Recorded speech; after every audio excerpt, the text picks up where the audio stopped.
ভোটারদের সঙ্গে ভয়াবহ প্রতারণা। বিহারে বিধানসভা ভোটের আগে নির্বাচন কমিশনের ভোটার তালিকার বিশেষ সংশোধনকে এভাবেই ব্যাখ্যা করল স্বেচ্ছাসেবী সংস্থা অ্যাসোসিয়েশন অফ ডেমোক্রেটিক রিফর্মস বা এডিআর। এ নিয়ে সুপ্রিম কোর্টে মামলা চলছে, সেখানে অন্যতম প্রধান মামলাকারী হল এডিআর। সোমবার ফের এই মামলার শুনানি হবে।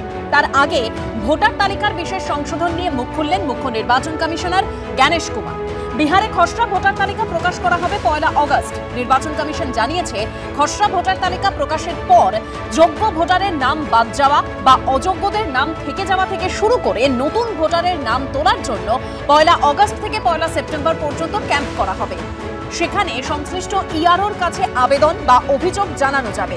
এই পরিস্থিতিতে মুখ্য নির্বাচন কমিশনারের প্রশ্ন, কোন যোগ্য ভোটারের নাম যদি তালিকা থেকে বাদ যায় কিংবা অযোগ্য ব্যক্তির নাম ভোটার তালিকায় থাকে, তাহলে তা চিহ্নিত করে জানানোর জন্য 1 আগস্ট থেকে 1 সেপ্টেম্বর 1 মাস সময় দেওয়া হয়েছে। আমি বুঝতে পারছি না, তাহলে তারা এই বিষয়টিকে এত বড় ইস্যু কেন করছে? কেন তারা তাদের 1,60,000-এরও বেশি বুথ লেভেল এজেন্টদের দাবি এবং অভিযোগগুলো এই 1 মাসের মধ্যে জমা দিতে বলছে না? কেন কিছু ব্যক্তি এমন ধারণা তৈরি করার চেষ্টা করছেন যে খসড়া তালিকাই চূড়ান্ত, যা এসআইআর এর নির্দেশ অনুযায়ী একেবারেই নয়? অন্যদিকে ভোটার তালিকার বিশেষ সংশোধন নিয়ে নির্বাচন কমিশনের হলফনামার পাল্টা হিসেবে শনিবার নিজেদের বক্তব্য পেশ করেছে মামলাকারী স্বেচ্ছাসেবী সংস্থা এডিআর। তাদের অভিযোগ, বিধানসভা ভোটের আগে তড়িঘড়ি কেন বিহারে ভোটার তালিকার বিশেষ সংশোধনের মতো প্রক্রিয়া চালাতে হলো, সেই বিষয়ে গ্রহণযোগ্য ব্যাখ্যা দিতে ব্যর্থ হয়েছে নির্বাচন কমিশন। এখন বিহারে যাদের নাম বাদ দেওয়া হয়েছে তারা প্রান্তিক সীমার মানুষ। এই প্রান্তিক মানুষদের অধিকার কেড়ে নেওয়ার জন্য বিজেপি ব্রাহ্মণ্যবাদী দৃষ্টিকোণ থেকে কাজ করছে, এটা পরিষ্কার কথা বুঝতে হবে। এবং আজকে যদি বিজেপি বা ইলেকশন কমিশন মনে করেন যে তারা বাড়ি বাড়ি গিয়ে স্ক্রুটিনি করবেন, তারা করতে পারেন। স্ক্রুটিনি করে ভোটের নাম বাদ দেওয়ার অধিকার তার নেই। তারা লিখতে পারেন যে ডেড ভোটার, বা তারা ইন্ডিকেট করতে পারেন ভোটার লিস্টে এই ট্রান্সফার্ড, কিন্তু ভোটার লিস্ট থেকে নাম বাদ দিয়ে দেব, এই পরিকল্পনাটা কিন্তু সাংঘাতিক গণতন্ত্র বিরোধী পরিকল্পনা। ইতিমধ্যেই জাতীয় নির্বাচন কমিশন জানিয়ে দিয়েছে দেশজুড়ে ভোটার তালিকার বিশেষ সংশোধন হবে। এর আগে 10 জুলাইয়ের শুনানিতে কমিশনের এই সমীক্ষার কাজে কোনো স্থগিতাদেশ দেয়নি সুপ্রিম কোর্ট। তবে আধার, ভোটার ও রেশন কার্ডকে প্রামাণ্য নথি হিসেবে গণ্য করতে বিবেচনা করতে বলেছিল সর্বোচ্চ আদালত। তার উত্তরে ইতিমধ্যে আধার, ভোটার ও রেশন কার্ড নিয়ে নিজেদের অবস্থান জানিয়েছে নির্বাচন কমিশন। হলফনামা দিয়ে তারা বলেছে, আধার কার্ড ভারতীয় নাগরিকত্বের প্রমাণ নয়। ভোটার তালিকায় নাম থাকার জন্য এগুলি প্রামাণ্য নথি হতে পারে না। সূত্রের খবর, শনিবার সুপ্রিম কোর্টে নথি জমা দিয়ে স্বেচ্ছাসেবী সংস্থা এডিআর পাল্টা যুক্তি দিয়েছে। স্থায়ী বাসস্থানের শংসাপত্র, ওবিসি, এসসি, এসটি শংসাপত্র এবং পাসপোর্ট পেতে আধার কার্ডকে অন্যতম প্রামাণ্য নথি হিসেবে গ্রহণ করা হয়। সেখানে ভোটার তালিকার বিশেষ সংশোধনের ক্ষেত্রে আধার কার্ডকে মান্যতা না দেওয়া স্পষ্টতই অযৌক্তিক।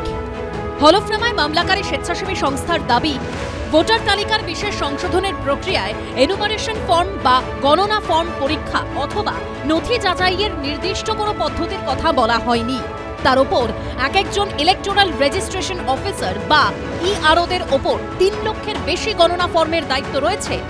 এই প্রেক্ষাপটে এডিআর এর অভিযোগ, নির্দিষ্ট কোনো পদ্ধতি না থাকায় ইআরওরা নিজেদের ইচ্ছে মতো কাজ করছেন। আমাদের পরিষ্কার কথা, যারা বৈধ ভোটার, যারা ভারতবর্ষের নাগরিক, তাদের কোনোভাবে হয়রান করতে দেওয়া যাবে না। তাদের হয়রানি চলবে না। তাদেরকে এলিমিনেট করার যে চক্রান্ত বিজেপি করেছে, তৃণমূল কংগ্রেস, মমতা ব্যানার্জি, পশ্চিমবঙ্গ সেটা বরদাস্ত করবে না। আমরা বাংলাদেশি মুসলমান এবং রোহিঙ্গা মুক্ত ভোটার তালিকা চাই, বিহারের মতো পরিষ্কার কথা। ইলেকশন কমিশন বুঝবে। বিহার সরকার ইলেকশন কমিশনকে সাহায্য করেছে। 403 জন বিএলওর নামে এফআইআর হয়েছে, 52 জন বিএলও অ্যারেস্ট হয়েছে। ভোটার তালিকার বিশেষ সংশোধন সংক্রান্ত মামলায় সুপ্রিম কোর্ট কি নির্দেশ দেয়, সেদিকেই তাকিয়ে নির্বাচন কমিশনও। ইসিআই যখন সার্কুলার বের করেছিল বিহারে, ওখানে লিখেছিল গোটা কান্ট্রিতে হবে, এটা লিখেছিল। কিন্তু এখন যেটা আছে, ম্যাটার সাবজুডিস আছে। এখন যেটা আছে আমরা কিছু বলতে পারবো না, সাবজুডিস আছে। 28 তারিখ হিয়ারিং আছে, সুপ্রিম কোর্টে ম্যাটার আছে। Let the judgement come out. শুক্রবার বিহারে ভোটার তালিকার বিশেষ সংশোধনের প্রথম ধাপ শেষ হয়েছে। নির্বাচন কমিশন সূত্রে খবর, এখনো পর্যন্ত মোট 65,20,000 নাম বাদ পড়ছে। শিবাশিস মৌলিক, অনির্বাণ বিশ্বাস ও রঞ্জিত হালদারের রিপোর্ট, এবিপি আনন্দ।